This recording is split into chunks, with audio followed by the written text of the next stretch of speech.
पहिलीपासून इंग्रजीही नको असं स्पष्ट मत 98व्या अखिल भारतीय मराठी साहित्य संमेलनाच्या अध्यक्षा डॉक्टर तारा भवाळकर यांनी व्यक्त केलंय। विद्यार्थ्यांना पहिलीपासूनच चौथीपर्यंत आपण फक्त मातृभाषा शिकवायला हवी। या वयात इतर भाषांचा फारसा संपर्क येऊ दिला नाही तर त्यांची मातृभाषा पक्की होण्यास मदत होते। मात्र असं न करता या विद्यार्थ्यांवर पहिलीपासूनच 3 भाषा लादण्याचा निर्णय घेतला जातोय। हा निर्णय पूर्णपणे अशैक्षणिक अन्यायकारक असल्याचा तारा भवाळकरांनी म्हटलंय।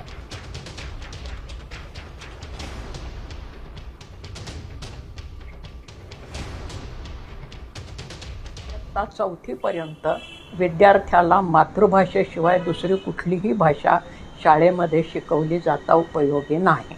त्याला मातृभाषेमध्ये त्याचा पाया पक्का होऊन द्यावा। विरोध कुठल्याही भाषेला नसून ती भाषा पहिलीपासून लादण्याला विरोध आहे माझा। एक शिक्षक